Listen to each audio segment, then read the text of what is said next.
Open up ChatGPT and ask it for the best tool in your category, the way a real buyer would. Type something like, "What's the best email platform for a small online store?" and read what comes back. You'll usually get 3 or 4 names with a quick reason for each, and a lot of the time, your company isn't one of them. A competitor is sitting in that answer instead, getting recommended to someone who is ready to buy. There's a real logic behind which names show up, and once you can see how ChatGPT decides, you can get your brand into that answer too. So let me walk you through how it works and the exact steps to fix it. More and more, this is where buying decisions start. Instead of opening Google and scrolling through links, people open ChatGPT or Gemini or Perplexity and ask which tool they should use, and they trust the shortlist it hands back. Getting named in that shortlist is the new version of being on page 1, except there's no page 2 to fall back on. If you run marketing in-house, this is your own brand on the line. And if you run an agency, it's the same problem wearing a different hat, because your clients keep asking why they never come up when someone asks an AI for a recommendation. Either way, the fix is the same, so here's where it begins. The first thing to understand changes everything you do after it. Google hands you 10 blue links and lets you pick. ChatGPT doesn't. It writes you a single answer in its own words, and it chooses which brands to name inside that answer. So the real game becomes getting it to trust your brand enough to include you. It builds each answer from 2 places. The first is everything it learned while it was trained, which is a big slice of the public internet up to a cutoff date. The second is the small set of pages it pulls up live when it searches the web before replying. You can influence both of them. So what counts as a source it trusts? In practice, 4 kinds of things show up again and again. The first is third-party best-of lists and comparison articles. The roundups with titles like "the best tools for whatever you do." Those carry real weight because the model reads them as an outside verdict rather than a sales pitch. The second is community discussion, mostly Reddit, plus the niche forums and question threads where real people compare their options. The third is any page that answers one specific question cleanly and directly, which can be a good blog post or even a help doc. And the fourth is recency, because these engines lean on fresh material and discount anything that looks years old. Hold on to those 4, because every step later is a way of getting you into one of them. It's also worth knowing that the 5 big engines don't all behave the same way. ChatGPT leans on its training, plus a live search when it needs something current. Gemini sits on top of Google's own index, so a lot of what makes Google notice you still feeds it. Perplexity is the one that shows its sources right out in the open with little numbered links you can click, which makes it the easiest place to see who's getting pulled in. Grok leans hard on X and on Reddit, so social chatter counts for more there than anywhere else. And Claude tends to stick to a smaller, steadier set of sites it already trusts. The core moves work across all of them, so start with one engine and the same habits carry to the rest. Now you might be thinking, fine, I'll say all of this on my own website.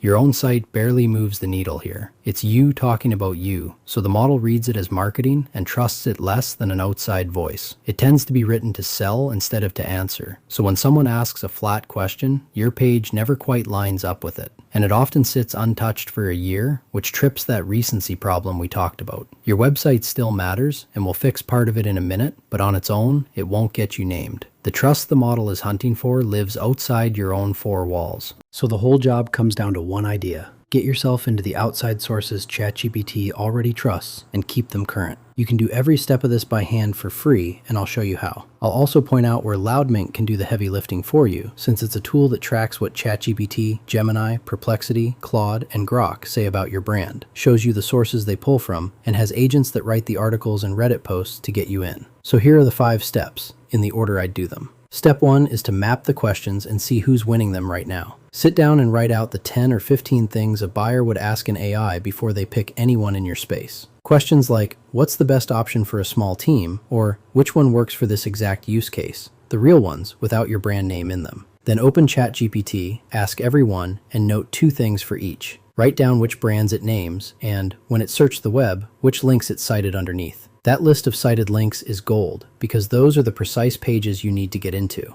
You can keep this in the spreadsheet and it works fine, or let Loudmink do it, which is the core of what it does, running your prompts across every engine and showing you who's named and which sources each one pulls from. Either way, you finish step 1 holding a map. Step 2 is to get into the comparison lists your competitors are already sitting in. Look back at those cited links from step 1, and you'll spot the same few roundups again and again, the best of articles that keep feeding the answer. Those are your targets. Find whoever runs each one, and send a short, real email asking to be considered, with a line on exactly who you're a good fit for. Plenty of these lists get refreshed, and a lot of writers are happy to add an option they missed, especially when it makes their article more useful. And where you can't get added, write your own honest comparison, include your competitors fairly, and put yourself in the running. The model is quoting these roundups anyway, so a fair one on your own site can still get pulled into the answer. Get into 2 or 3 of them and you'll feel it move. Step 3 is where your website finally earns its keep. Pick the single most important question from your map and build one page that answers it head on. Put the answer in the first 2 sentences, in plain words, before any story or warm-up. Picture the difference for a second.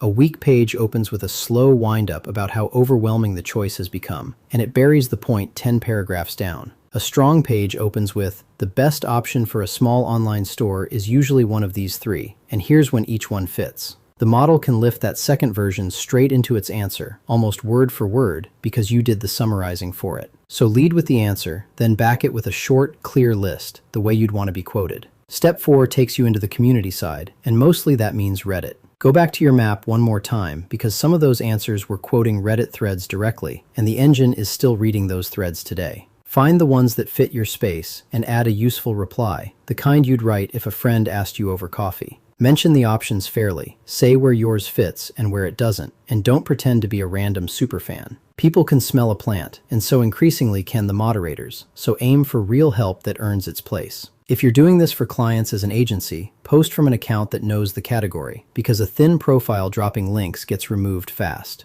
Done right, one good thread can sit in the answer for months. Step 5 is the one almost everyone skips, and it's recency. Put real dates on the work you did, refresh those comparison pages, and keep them from going stale. Then, wait a few weeks and run your original prompts again, the very same questions from step 1. Watch whether your name starts turning up, and which of your moves shifted the answer. This is something you repeat every month or 2, as the answers keep changing underneath you. You can recheck by hand, or let a tracker watch it for you, and flag you when the answer moves. But the point is to measure and then adjust. Before the example, let me save you from the 2 traps people fall straight into. The first is stuffing your own website with the phrase you want to win and hoping the model notices, which does almost nothing, because the trust is coming from outside sources, not from you repeating yourself. The second is trying to buy your way in with a wall of thin, spammy posts and fake reviews, which the engines are getting better at ignoring and which can torch your reputation on the very platforms you need most. Real and useful is what wins here, so put your time into the 4 sources and skip the shortcuts. Now, let me show you how the whole thing comes together. Let me put it all into one example you can picture. Say you sell an email tool for small online stores, and you ask ChatGPT for the best one. It names 3 competitors, and it cites 2 roundup articles and 1 Reddit thread. So you email both roundup writers and land a spot in one. You publish a clean page answering best email tool for a small store with a short comparison, and you leave a helpful reply in that Reddit thread.